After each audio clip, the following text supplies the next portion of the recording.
আসসালামু আলাইকুম শিক্ষার্থী বন্ধুরা। আজকে আমরা আলোচনা করব ট্রান্সফরমেশন অফ সেন্টেন্স। তো ট্রান্সফরমেশন অফ সেন্টেন্সের আলোচনার পূর্বে আসুন জেনে নেওয়া যাক ট্রান্সফরমেশন অফ সেন্টেন্স কি। What is transformation of sentence? What is transformation of sentence অর্থাৎ ট্রান্সফরমেশন অফ সেন্টেন্স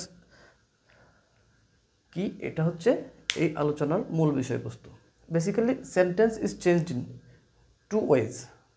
সাধারণত বাক্যের পরিবর্তন দুই ধরনের পদ্ধতিতে হয়ে থাকে।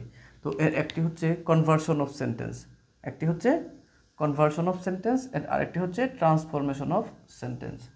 একটি ট্রান্সফরমেশন অফ সেন্টেন্স, দুইটি পদ্ধতিতে সেন্টেন্স পরিবর্তিত হয়। তো কনভার্সন অফ সেন্টেন্স হচ্ছে কোনো সেন্টেন্সের মিনিং এবং স্ট্রাকচার উভয়ের পরিবর্তন। আর ট্রান্সফরমেশন অফ সেন্টেন্স হচ্ছে কোনো সেন্টেন্সের স্ট্রাকচার পরিবর্তন।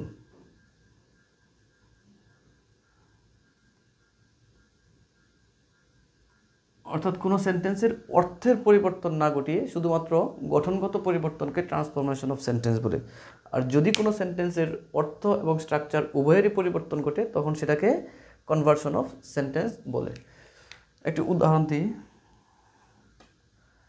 যেমন একটি অ্যাফার্মেটিভ সেন্টেন্সকে আমরা কনভার্সনের নিয়ম অনুযায়ী নেগেটিভ করব এবং ট্রান্সফরমেশন অফ নিয়ম অনুযায়ীও নেগেটিভ করে দেখাবো।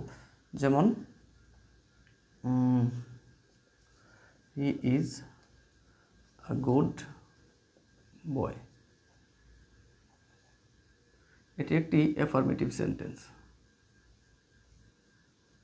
যদি এটিকে নেগেটিভ করি কনভার্সনের নিয়ম অনুযায়ী, তার মানে হচ্ছে অর্থ এবং স্ট্রাকচার উভয়ের পরিবর্তন ঘটিয়ে, তাহলে সেটির আনসার হবে he is not a good boy. কনভার্সনের নিয়ম অনুযায়ী হি ইজ এ গুড বয়, এই অ্যাফার্মেটিভ সেন্টেন্সটির নেগেটিভ হচ্ছে he is not a good boy. Same সেন্টেন্সটিকে যদি আমরা ট্রান্সফরমেশনের নিয়ম অনুযায়ী অ্যাফার্মেটিভ থেকে নেগেটিভ করি তাহলে সেটি দেখা যায় এরকম, হি ইজ এ গুড বয়। এটা নেগেটিভ হচ্ছে he is not a bad boy. অর্থাৎ এই সেন্টেন্সটির বেলায়, এই সেন্টেন্স চেঞ্জিংটির বেলায় শুধুমাত্র স্ট্রাকচারের পরিবর্তন হয়েছে, এখানে অর্থের কোনো পরিবর্তন ঘটে নাই। বাট এই কনভার্সনের বেলায় অর্থ এবং স্ট্রাকচার দুটোরই পরিবর্তন হয়েছে। অর্থাৎ বাক্যের অর্থ এবং গঠন যদি উভয়ই পরিবর্তিত হয়ে যায় তাহলে সেটি কনভার্সন অফ সেন্টেন্স।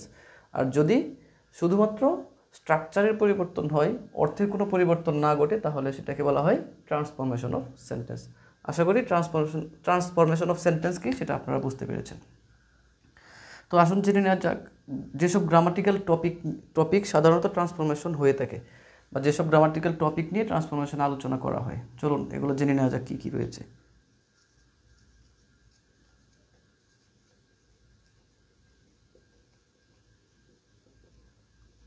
যেসব গ্রামাটিক্যাল টপিক ট্রান্সফরমেশন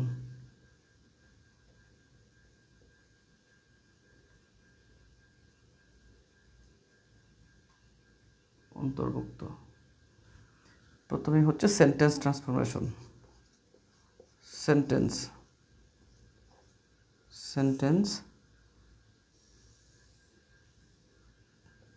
সেন্টেন্সের মধ্যে রয়েছে affirmative,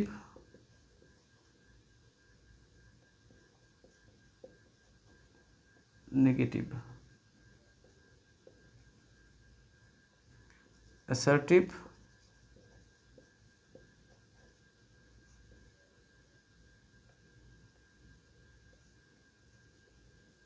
interrogative, imperative,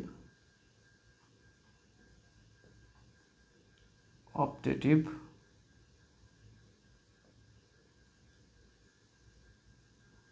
exclamatory.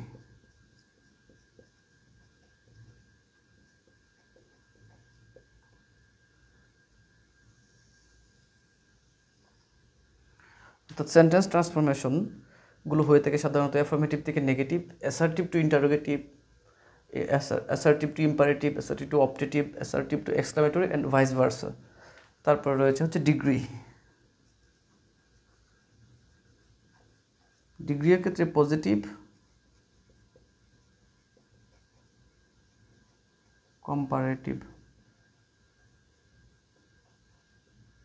Superlative.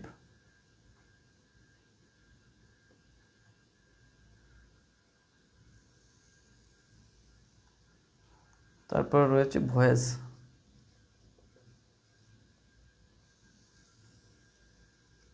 ভয়েসের বেলায় ট্রান্সফরমেশন হয় সাধারণত অ্যাক্টিভ থেকে passive and vice versa. And lastly narration.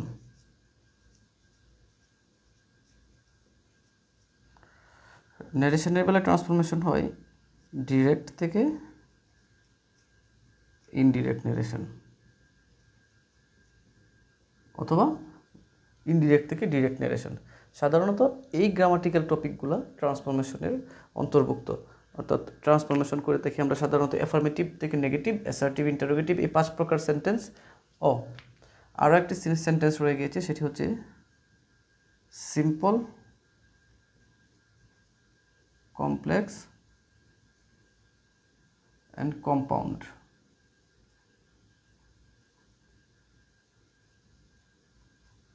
Simple, complex, compound, এই 3 প্রকার সেন্টেন্স, অর্থ অনুযায়ী 5 প্রকার সেন্টেন্স এবং অ্যাফার্মেটিভ নেগেটিভ সেন্টেন্স, এইগুলোর মধ্যে সাধারণত ট্রান্সফরমেশন হয়ে থাকে।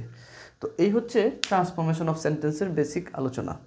তো পরবর্তী ক্লাস থেকে আমরা অ্যাফার্মেটিভ নেগেটিভ ট্রান্সফরমেশন এবং অন্যান্য যে ট্রান্সফরমেশনগুলো রয়েছে সেগুলোর বিস্তারিত আলোচনা ধাপে ধাপে আলোচনা করব ইনশাআল্লাহ। ধন্যবাদ সবাইকে।